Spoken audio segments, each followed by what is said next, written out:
Welcome to పూరాలోకల్.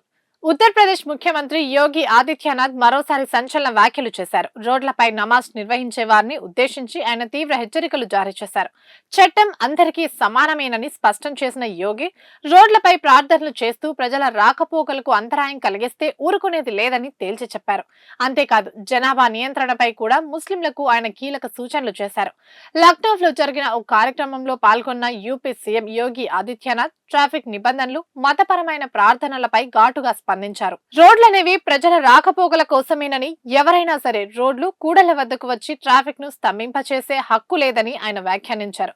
జనాభా ఎక్కువై మసీదుల్లో స్థలం సరిపోకపోతే షిఫ్ట్ల వారీగా నమాజ్ చేసుకోండి, అంతేకాని రోడ్లపైకి రాకండి.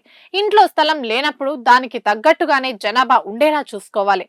జనాభాను నియంత్రించుకోవాలి. ప్రభుత్వం నిబంధనలు, చట్టాలు అందరికీ సమానమేనని ఆయన తెలిపారు. ఇదే అంశాన్ని ఇటీవల జరిగిన పశ్చిమ బెంగాల్ అసెంబ్లీ ఎన్నికల ప్రచారంలోనూ యోగి ఆదిత్యనాథ్ ప్రస్తావించారు. బెంగాల్లో రోడ్లపై నమాజ్ చేయడానికి మమతా బెనర్జీ నేతృత్వంలోని టీఎంసీ ప్రభుత్వం అనుమతించడాన్ని ఆయన తీవ్రంగా తప్పుపట్టారు. అయితే యోగి వ్యాఖ్యలను టీఎంసీ తీవ్రంగా ఖండించింది. ముఖ్యమంత్రి యోగి ఆదిత్యనాథ్ కావాలనే మైనార్టీలను బెదిరిస్తున్నారంటూ టీఎంసీ నేతలు ఎదురు దాడికి దిగారు. ప్రస్తుతానికి యోగి ఆదిత్యనాథ్ చేసిన వ్యాఖ్యలు, దానికి సంబంధించిన వీడియోలు సామాజిక మాధ్యమాల్లో జాతీయ స్థాయిలో తీవ్ర చర్చనీయాంశంగా మారాయి.